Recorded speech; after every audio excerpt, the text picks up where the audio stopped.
Welcome to the AI experience from basics to breakthroughs. I'm Sirte Pihlaja, your host, the CEO at Shirute, and the CXP Finland head of team. In this series, we explore how artificial intelligence is reshaping customer and employee experiences, addressing the innovations, ethical questions, and strategies essential for navigating the world of artificial intelligence. Join us for this episode, and don't forget to subscribe to follow us on your favorite platform.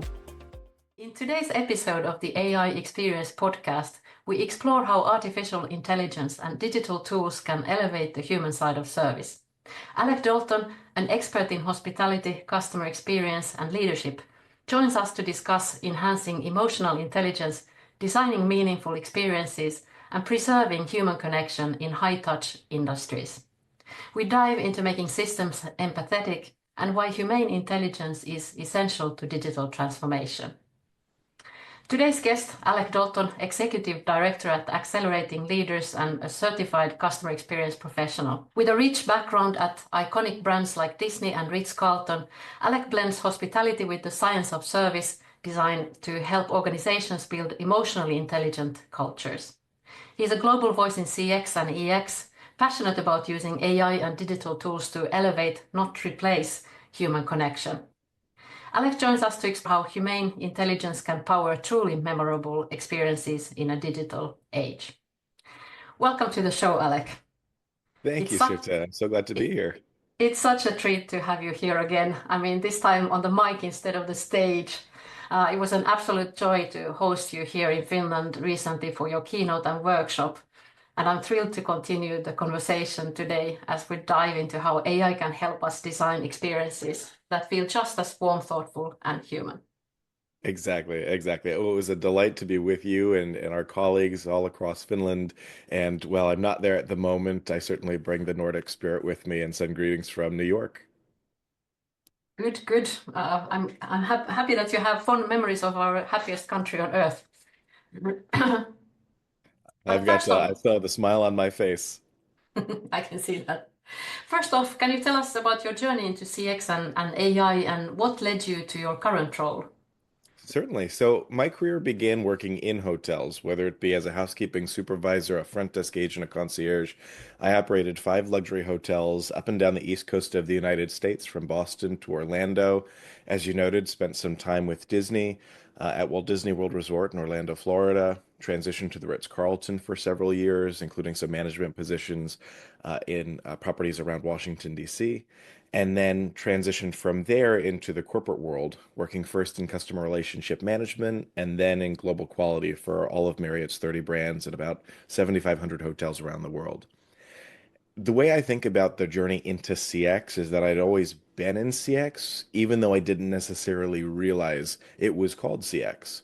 And that's one of the things that I try and do in my role now as an advisor to organizations, especially focusing in the hospitality industry, is recognizing the fact that hospitality, in principle, at least philosophically, is great customer experience, and vice versa. Great customer experiences across any industry should embed that spirit of hospitality, warmth, welcoming, empathy, and all of the things we're going to talk about throughout our presentation today. And so to that point, today I work with organizations large and small, brand name and boutique, both for-profit as well as nonprofits, even government ministries, tourism, culture, education, etc., to help elevate service standards, develop talent and capacity, and create just a dynamic spirit of hospitality all around the world. What would you say excites you most about working with AI in the specific context of hospitality? Uh, One of my favorite roles is serving in kind of a professorial capacity with a couple of universities. I love the connection point between knowledge being generated in academia and its application in the industry. But more broadly, I just love the idea of knowledge as an empowering tool for us all. And that's what most excites me about AI. As we think about organizational knowledge, the total knowledge within a single company, as we think about the world of knowledge from every corner of the globe, these systems can empower frontline staff, they can empower customers with so much knowledge and information at their fingertips to make better informed, smarter, more satisfying decisions. And again, that's what really excites me about artificial intelligence. You've also spoken about this science of service. How can artificial intelligence and digital tools be used to operationalize empathy and emotional intelligence in CX and EX? Well, from a psychological standpoint, there is so much science behind service. I like to say that I try and figure out the science behind smiles or the method behind the magic, to use a Disney parlance. And as we think about artificial intelligence, especially consumer-facing artificial intelligence, I think it's really important to keep that in mind because our guests, our customers, our patients, whomever we're serving, are expecting that service, whether it be provided by a human or by a robot. The degree of forgiveness that a customer has, the degree of accommodation that a customer has in working with a service professional or an agentic system is not only a somewhat negligible difference, but I would argue, and research is increasingly showing, that customers have less tolerance for artificial systems. I think in two distinct ways, at least in the current state. One of those is because customers recognize that companies may be investing in technologies for the sake of efficiencies and cost savings, and might, at a kind of a philosophical level, have some difference in opinion about how that might be affecting society. But there's another component too, where customers expect great service, increasingly great service, as service levels improve around the world, and they carry that same predisposition when they're thinking about and interacting with technology. One of the exciting things that's happening right now is we're seeing wave after wave of emerging technologies in the AI space, is that the Turing test is increasingly passed time and time again. That noticeable difference between a person and a bot is getting so blurred, and that's what excites me all the more about this space is that we're getting it right more and more often. Don't you find, as like you've been working with technology providers, as you've been working with end users or the intermediary users, that um, it's feeling more human? Mhm. Definitely so, and there's all these new. I mean, we used to have these old, let's call them traditional chatbots, where you would have everything scripted down to the Exactly. first and last line of context there. But I think that today's AI conversational sales is totally different from what it used to be. But Exactly. people are still, when they see like a chatbot, they think that Mhm. okay, nah, not gonna touch that. That's the worst day thing in my day. So it's Exactly. And I something. think, oh, I'm sorry to interrupt, but I think that that kind of goes back to the point that I was making earlier, in the sense that it's not like magically overnight technology emerged that customers have started interacting with. They've been touching technology for time immemorial, and at least digital technology since the internet first began. But in at least the past decade or so, we've all interacted with decision trees and scripted dialogue, um, something that might be called AI, but really isn't. It's just kind of a prompt tree, or the dreaded, talk to an agent when we're on a phone line. But now we're at that point where it truly is conversational. And we've got to get over a psychological hurdle on the part of many customers, help them to recognize that now this is a different tool. This is a different system solution, a different service entirely than one that may have been burdensome in the past. Mm. And certainly we need to start thinking soon that this is not necessarily something that we'll always have, that we are even visiting those websites or mobile site Mhm. services, because people will be using their own agents, AI agents, to do Mhm. all the shopping and this for them. So Exactly, exactly. I really think that there's a whole, what do you call it, like a thinking process, and you need to rethink your business models, even your how you're marketing things to your customers, because those customers might be machines. Exactly. And that gets to the heart of one of the challenges that I think organizations need to think about is how do you appeal to both humans and machines? As we think about the design of websites, as we think about even social media or public relations and earned, owned media, um, paid media? How can we create um, traces in bytes of information that a machine can easily ingest, permute, and reinterpret? How can we also make sure that's still appealing to humans? It's almost like we have two parallel worlds that need to be in play. But it's important to think about that because, to your point, increasingly machines are the consumers, and and they can in turn help the actual human end user to engage with something better, faster, cheaper, stronger. Mm. What do you think people are getting wrong about implementing AI at the moment, especially since it's such a high-touch human experience? I think one of the biggest tripping points is the temptation of loading in, let's say, policies or procedures, training a system on an organization's dynamics and saying, all right, we've put in, our handbook, we put in all of our rules, and we're just going to let it sit and run. I think that poses an issue of inconsistency where the system might start to learn alternatives without proper training and coaching. Along those lines, I recommend that we think in terms of both guidelines and guardrails. What are kind of the must-dos, the guidelines, and what are the guardrails? What are the don't-dos? But I think another core component here is also making sure that responses to inquiries are also empathetically toned, that they're not so structured and scripted, going back kind of to what we were talking about earlier, that if an AI is aware of a policy, it doesn't simply repeat back the policy verbatim, but it does so within the context and with a degree of empathy in its tone as it relates to the customer and what the customer is inquiring about. If the customer is, for example, let's talk about retail, if they're reporting that a package is missing, the AI could say, well, you must wait 48 hours, and if the package hasn't arrived, knock on your neighbor's doors, and then, reach us out to us after 72 hours. Or it could say, I'm terribly sorry to hear that you haven't yet received your package. We want to make sure that you do, and then walk through the steps on remediation. That balancing act is so key.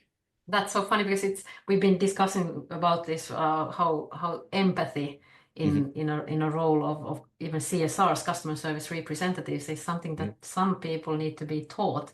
So if you think of an Right. AI service kind of customer service Hmm. bot or something, that they are coming into that space with as little uh, knowledge about human kind of way of talking about things and human empathy and all of that. So we should teach them emotional intelligence related values as well.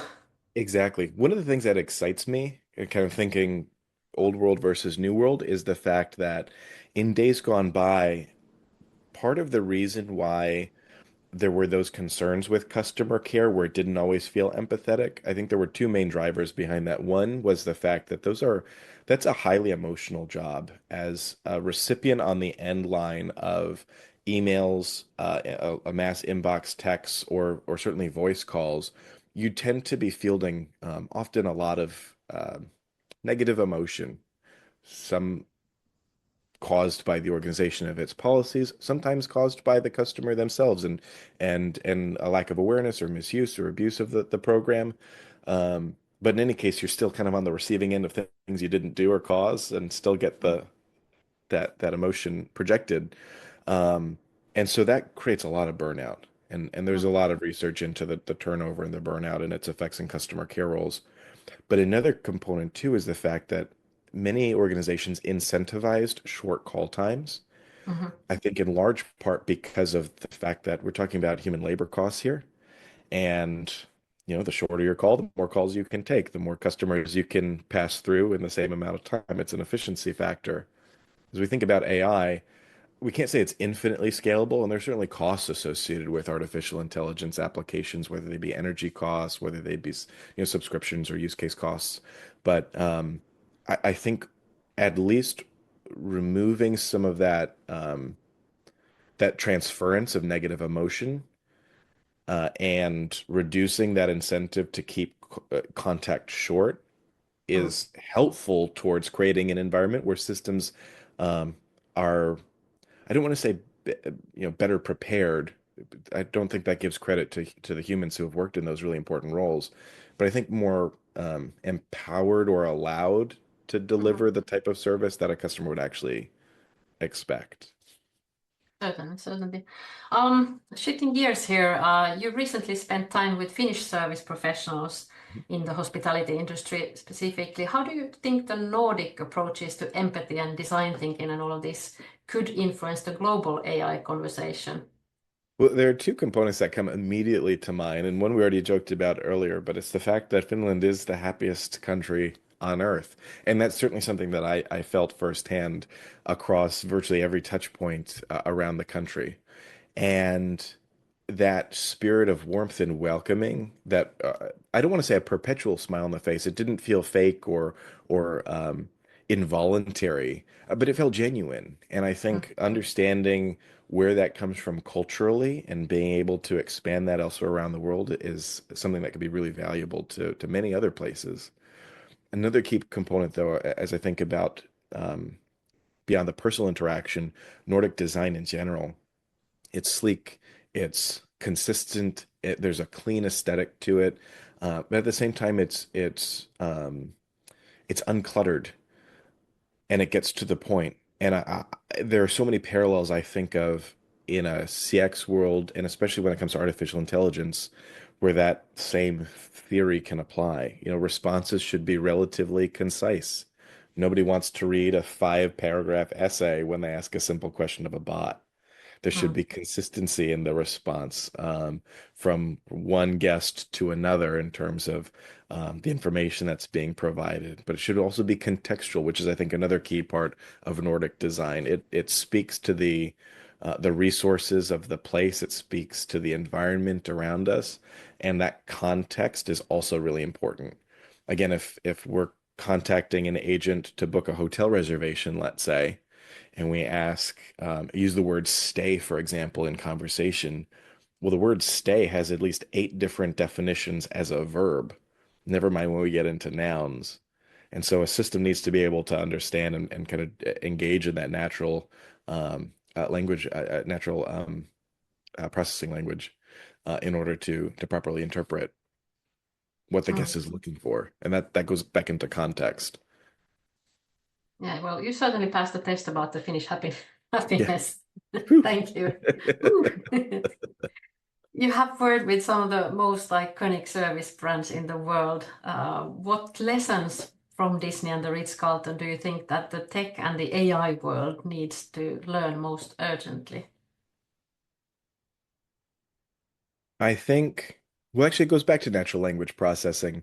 Um, a really important part is not just understanding what words mean and how they're used in a particular context in order to understand what an inquiry's objective is and what the system needs to respond to, but it's also thinking what the tone of that response ought to be. And I think about it in two different ways. One of those ways is a broadly hospitable approach. Um, and there's a framework that was developed um, almost 40 years ago by Zaithaml Parasuraman and Barry called ServQual. And we use the acronym RADER to represent it. It stands for reliability, assurance, tangibles, empathy, and responsiveness. When we're in any service context as humans and engaging in that service, those are the 5 key things that we're looking for when we're evaluating after the fact. Is it acceptable service, great service, memorable service, exceptional service, terrible service? I think we need to make sure that the responses and the engagement of systems demonstrate those qualities. That's one bucket. The other thing that I think systems need to do is also reflect the tone of the brand. We, for a long time in the branding space, talked about the idea of brand voice, that there are certain colors and fonts and iconography, verbiage that bring a brand to life. And artificial intelligence creates this great opportunity to truly bring a voice. In some cases, an actual voice, a sound-based voice. In others, at least a hypertextual voice to a brand, making that clear. Take Ritz-Carlton, for example, versus, say, Moxie Hotels. Ritz-Carlton is known as being relatively refined and elevated. It serves a luxury clientele, high net worth guests. Moxie is geared towards millennial and Gen Z travelers. It's a notch above a hostel. It's meant to be trendy and funky and cool. You check in at the bar instead of at a desk. If we were talking with an AI agent at Moxie and they were to say, good afternoon, sir. I'm delighted to be assisting you. My name is chatbot Ted. How may I be of a service today? That's going to feel quite stiff. Mm, And that might turn off the Moxie guest. That's not going to feel authentic. Vice mm, versa, that might sound appropriate and welcome for a Ritz-Carlton guest who's engaging with those systems. So making sure that tone is carried through that reflects the brand authentically, make sure that hospitality is carried through are two key aspects of that empathetic relationship building. mm. Some of your research is talking about the robots and Mhm. robotic workforce in the hospitality industry. Can you maybe elaborate a little bit on that? Absolutely. There have been tons of evolutions in robotics in this space. Years ago, almost at this point, 15 years ago, Hilton experimented with a robotic concierge named Connie, stood on the desk of a hotel, and anecdotally, the story goes that it was working quite well for a couple of weeks until it sent one guest who was looking for a great dinner, it sent them to a house of ill repute. Um, it didn't know any better, but that was somehow how it permuted the information available on the internet. That work was subsequently suspended for some time. Um, on the flip side, we have companies like Hotel Henna. They're predominantly based in Japan, although there's one right down the street from me here in New York right now. You can check in with a dinosaur. I was going to ask, was that the one with the dinosaur that you It is, mentioned it is. earlier? Yeah. Now here in New York, there is a Tyrannosaurus Rex in the lobby, but you actually check in with a human being. In some of the Japanese properties, I hope you get to experience this in your upcoming trip. Mm, You can check in with a dinosaur. They have a kind of a truly android-looking robot. There is also a humanoid robot that they've experimented with. It looks like a person. mm, That created some interesting dynamics. And that's one of the tricky things about robotics.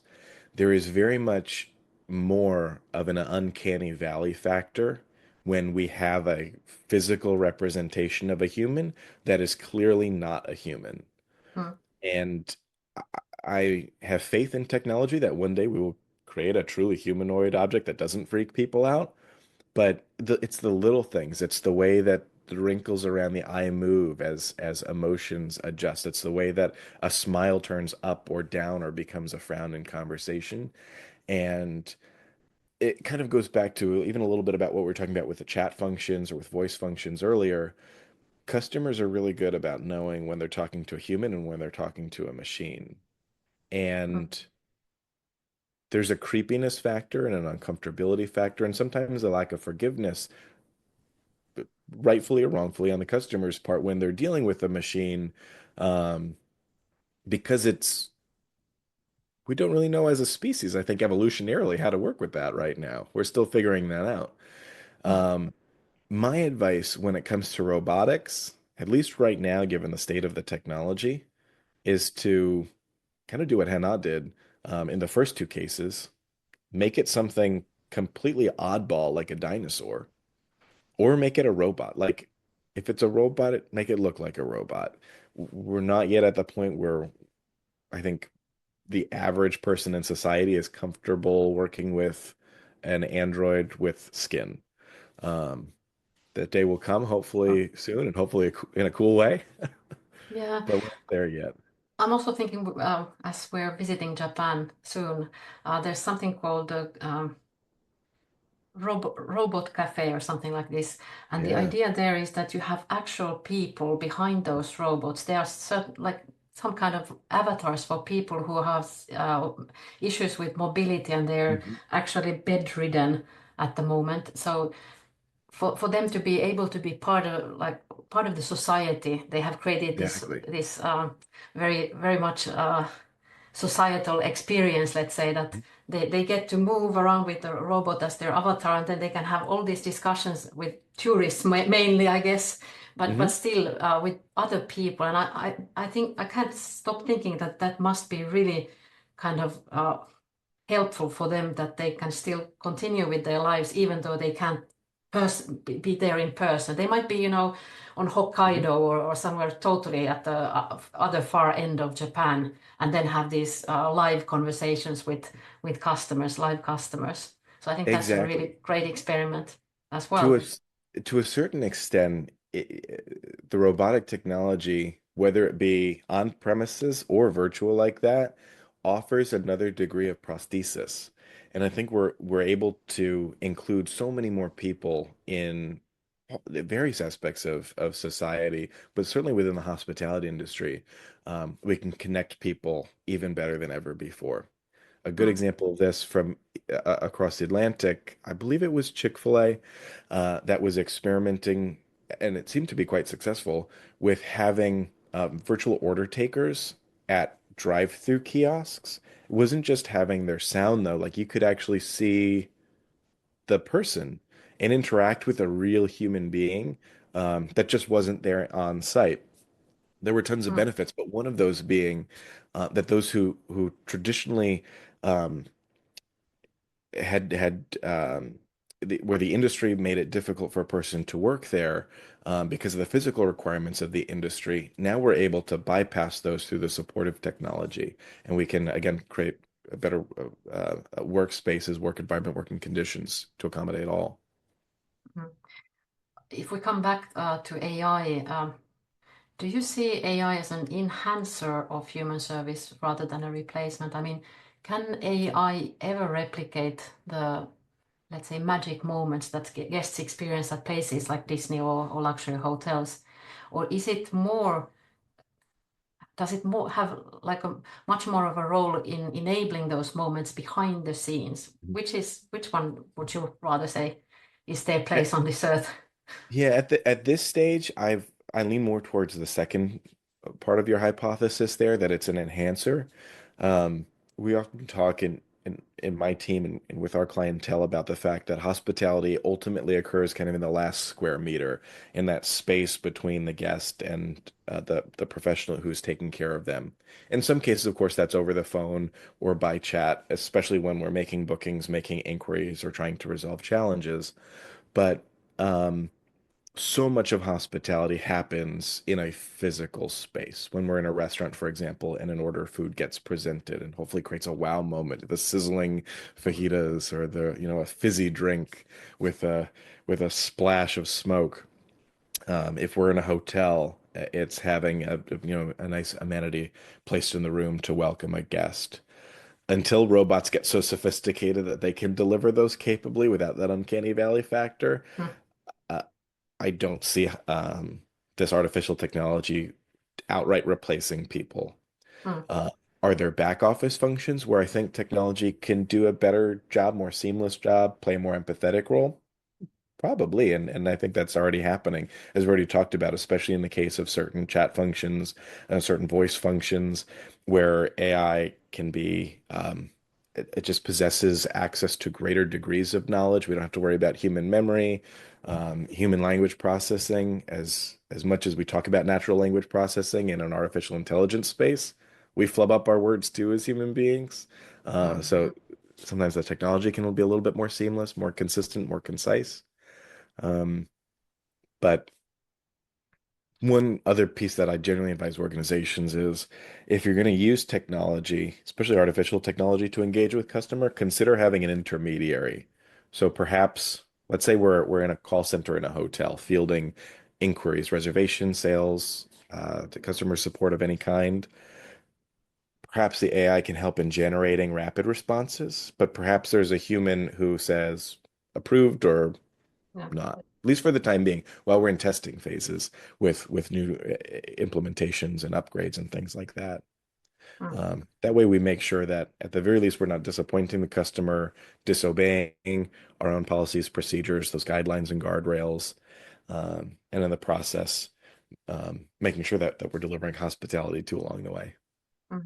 If we think a little bit about the challenges, training these stakeholders in terms of EX, how would you say that AI could be used to elevate these frontline employees' experiences and decision making? especially if we're talking about emotionally demanding roles. One thing that I think is worthwhile for organizations to consider is mm, figuring out how best to introduce in some cases, support, enable their teams with that operational technology. Um, what I often find, including with some of my own clients or with other organizations I've advised in the past, is there's a tendency to do an all or nothing approach and say either here, have free reign over technology, use whatever you need to get service done. And I think that's where the inconsistency oftentimes comes into play. At the same time, there are organizations where there's resistance or abject kind of I want to say denial of the technology, but there kind of clear guardrails like we don't use it, we're not going to use it, and I think that candidly is a bit short-sighted and isn't taking advantage of the great resources that are available through AI. So I think it's about figuring out as an organization what systems will we want to introduce into the organization. How do we want to introduce AI as an enhancer to our service professionals from a change management standpoint so that they see the benefits of it without feeling at risk because of it? How can we make sure those systems are properly trained in the culture, the language, the values, the principles, the priorities, the processes and policies of the organization? And then how can we, in general, just like we have data security training, just like we have privacy training, in hotels, we have sexual harassment training, human trafficking training. We also need to have AI training. How do we make sure that we're using these systems responsibly in order to accomplish all of those other hygienic factors too? Mm. So those are some pieces of advice that I have for organizations. Yeah, in the EU, the EU AI Act actually makes it obligatory for companies to give some kind of AI literacy um, training for their employees so that they get at least to some level of understanding of how they could use AI in their business and in their everyday work lives. And I think that that's a really good way of making sure that everybody gets on board with artificial intelligence. Hmm. Exactly. I think one of the things that people find scary about it is it's AI or artificial intelligence, even verbally, are such Mm, abstract terms. And increasingly, I think because of their popular appeal right now, they become buzzwords that are almost to an extent kind of losing their literal meaning. mm. Uh, I feel like every company is talking about, oh, we've got this really cool AI. And I was like, well, you just have software. Like True, not every true. software is AI Mm, and or has AI or needs AI. And at the same time, there's lots of conversation, obviously, about the social woes, and it's not to dismiss them. There are certainly challenges that we as society, across societies around the world, have to grapple with as we figure out what's the proper integration of this ethically, morally, philosophically, empathetically. Um, but rather than ignore it or hide it or restrict it, or on the opposite end of the spectrum, open the floodgates and say, like, have at it, free for all. mm, I mm, think it's mm, helpful for organizations to provide that level of guidance and guardrails to their own professionals, in yeah. addition to the And systems. And it's also a fact that if you don't give your employees some kind of tools and training for AI, there will be something called shadow AI, which is then Exactly. working against you in a way Hmm. that it will happen anyhow, whether you want it or not. So Precisely. it's better to be there and create some kind of AI governance model, even a light touch one, but somehow within your organization create some kind of AI council or whatever you want to call it, but people who are a little bit in the know in the AI Hmm. space and help others to onboard AI systems for different kinds of use cases.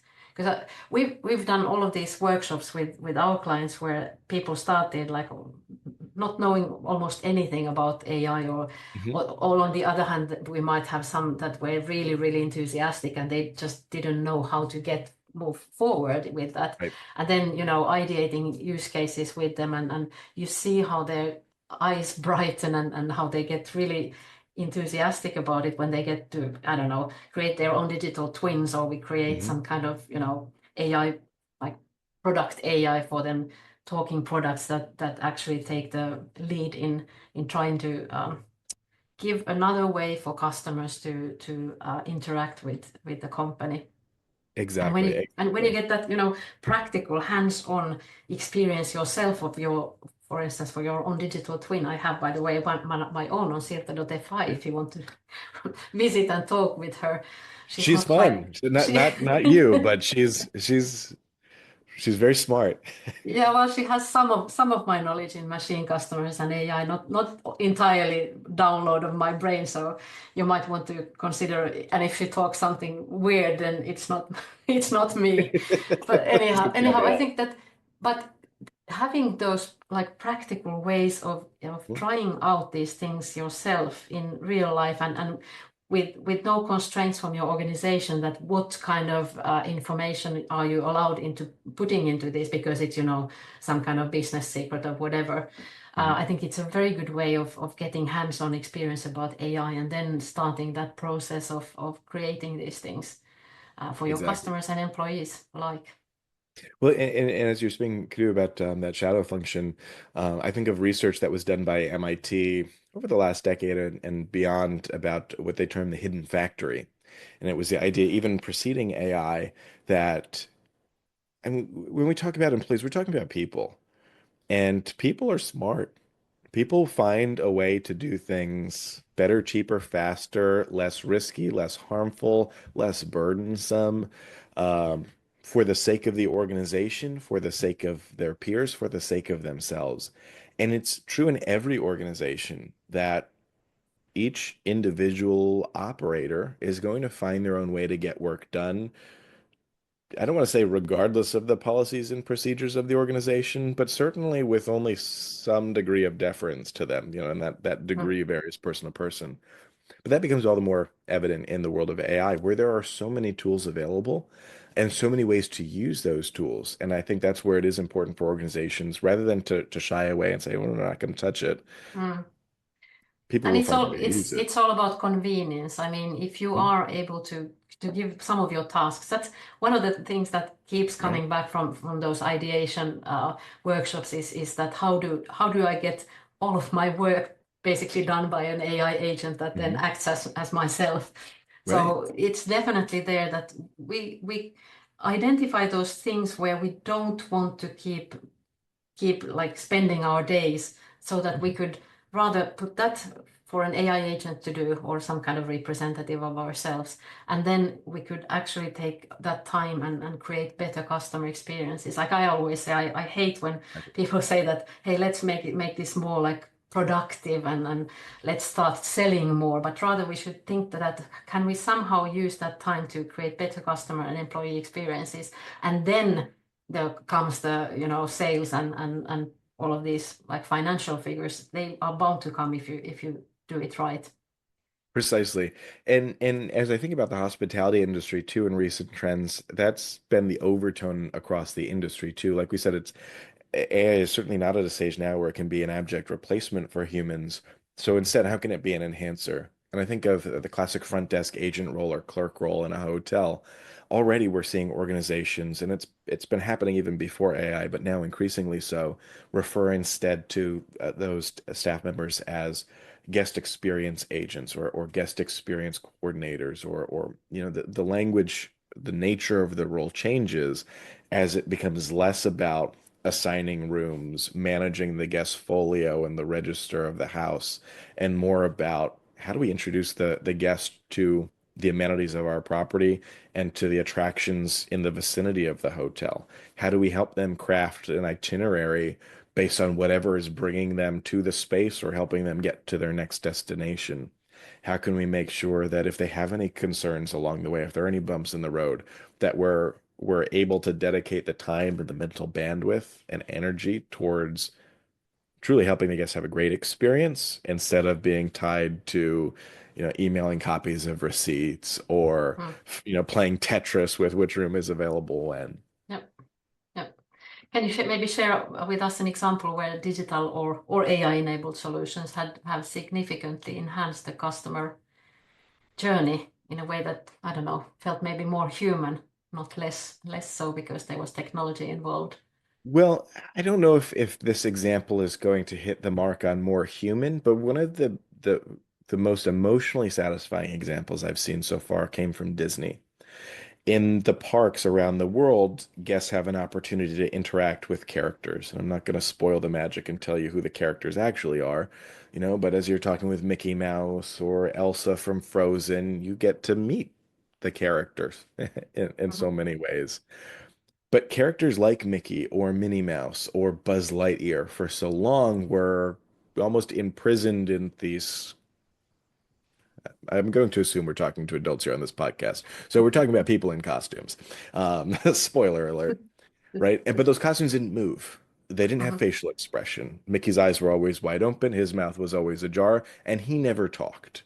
All he could do was basically use high-level sign language with his gloves and sign autograph books, take a picture and call it a day. Mhm. Now, not only have robotic enhancements allowed for eye and mouth movement, but with AI, we can also have highly personalized audio dialogue. So Disney has already not only experimented with, but introduced Mickey Mouses in certain destinations that talk to the guest with their name about attractions they just went on or were going to, about meals that they had experienced. Like, and seeing a young child engage with a character that they admire is one thing. Seeing a parent see their child interact and create that magical moment is an entirely different level of emotional satisfaction. Um, it's one of those moments where mindful that the average guest spends 7 years to save up for a Disney vacation. They're spending thousands of dollars to take their family. Mhm. In those moments, the price tag evaporates, and you can see this was so worth it look Yeah, on their faces. I can And imagine that. yeah, and not every organization has characters, right? Not every organization is going to be deploying a mascot throughout the lobby or through the store. But it's about thinking about how can this technology help us learn about our customers at a deeper level and take what we've learned to provide more tailored service along the way. I Mm. think about it in the case of a restaurant. Um, Restaurants for time immemorial have been trying to upsell different dishes, whether it be specials or premium bottles of wine or particular items on the menu. And now we have more data than ever about what our customers like. If a customer has a trend, a pattern of purchasing a bottle of red wine with every meal, that should be an instant cue to the service professional to say, all right, I've got this great new bottle that I'd love to introduce to this customer and help them explore something that maybe they haven't tried yet. Or Mm. maybe we see that they love the same bottle, they purchase the same one over and over again. Let's bring that bottle by default and say, we're so glad to have you back. I know that you always love this wine. I have it ready for you now if you'd like me to open it, but of course, don't let me pressure you. And that level of personalization, I think, is really the humanity in it is as a guest feeling seen, Mm. feeling That's for sure. appreciated, Yeah, you that's the know. for that's some of the let's not say maybe best experiences, but the most memorable experiences that I've had is Hmm. when I went to this restaurant in Helsinki, Hmm. and I had this long discussion about a specific wine with the sommelier there, Hmm. or actually it was the owner of the restaurant, and then I went to the same restaurant like 5 6 years later, and he still remembered me as the person who he had had that conversation with. And it was like Exactly. totally unprompted. I didn't tell him anything. He just started to Hmm. discuss this with me. So that level of hyper personalization, if you can do it, well, there are some people who have this like photographic memory or whatever you want to call it that can actually have the CRM in their heads, but you need to for us less uh, capable in that, maybe some kind of AI could help in that hyper personalization of the experiences in a Exactly. way that really makes you kind of remember those as unforgettable moments. Hmm. I went to the dry cleaner as soon as I got back from my trip to pick up some clothes and drop some new suits off. And I handed, I had, a three-piece suit and two jackets. And typically, the clerk at the counter will ask for my phone number to look me up in the system and process everything. But instead, the owner of the store, Mr. Kim, he said he took the items, he punched it into the system, and he handed me back my collection receipt. And I looked at him for a second, and I looked down at my receipt and saw my name on it. And I said, Mr. Kim, Okay. I know that you know my name, but how did you know my phone number? He's like, oh, I remember it. I memorized Yeah, it. I reckon. Yeah. And that was like that was one of the most flattering experiences I've had in a long time. Like I go in there once a month, and I usually do work with another clerk. He's oftentimes to the side or working on something else. And so to feel seen like that made Mm. my day. And now I'm talking about it on a podcast. Yeah. I think of there are at least three doormen that I've worked with throughout my career in hotels who had photographic memories, and they would remember guests that they might not have seen for 10 years. They knew them by name, on site instantly. They'd know them by the back of their heads in some cases. And it's enormously impressive that human memory can do that. But it's, I think, all the more again flattering to a guest to feel seen and recognized and heard. And that's one of the other parts of technology we haven't talked about yet, but Mm. face recognition and identity recognition is increasingly, I think, going to be a gateway for that personalization. When even if the service professional doesn't recognize who you are, if integrated systems can flash on the screen, you're talking to Mr. Dalton in room 637. It There's a whole different level of magic that happens when you can immediately say, Mr. Dalton, it's good to see you again. How may I help you? Hmm. Uh, versus being asked at a hotel, what's your room number? Yeah. And I'm excited for You, that future. yeah, usually when you go to hotels, it's firstly it's like it's always about numbers. It's like what's your credit card number? What's your when you come to the reception desk? Then afterwards, when you come to the breakfast room, it's like what's your room number? And Mhm. again, and it's always about this number. So if you could be something more to them than a number, even if it's AI assisted, I would just love to see that. But Exactly. hey, we are coming towards the end of this show, so I still want to ask you about a question about the looking ahead towards the Mhm. future. So, how do you foresee the evolution of AI in hospitality and travel over the next few years, say 3 to 5 years? Mhm. Well, I know that's it's a stretch for anybody if we're talking AI, but maybe we yeah, should say months, but still. yeah. Who knows what's going to happen tomorrow? But along those lines, I think the that personalization component is going to be really key. I think we're going to see it increasingly come through with visualization technologies that identify a guest.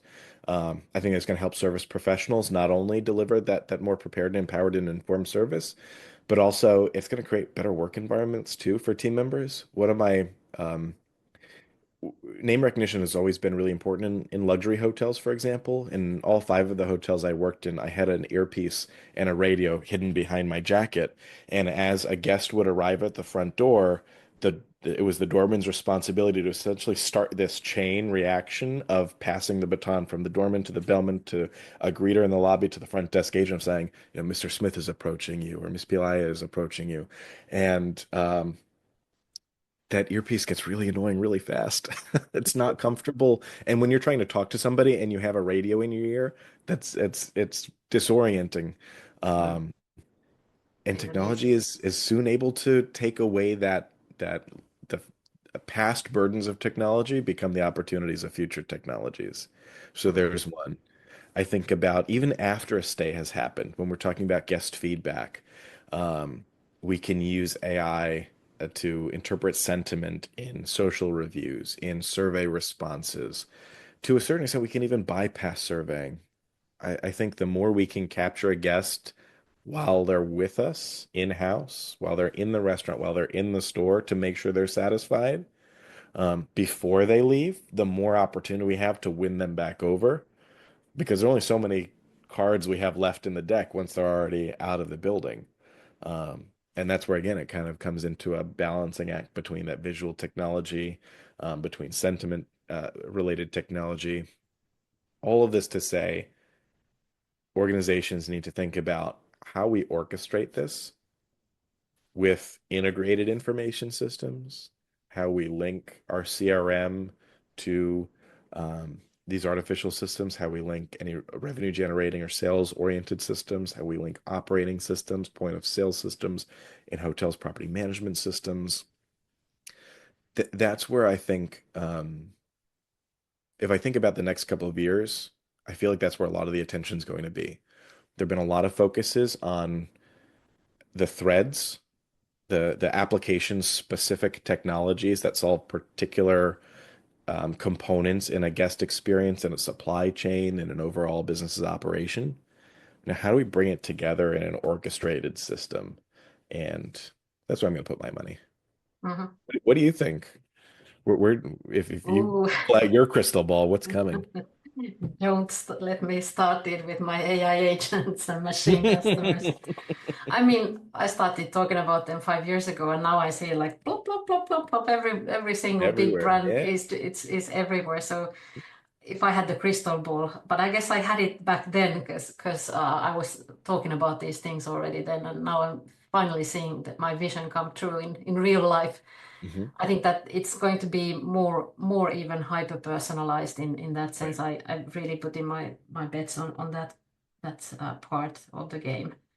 Um, I think there is a place for also robotics. Don't not Hmm. for sure yet how that's going to play out.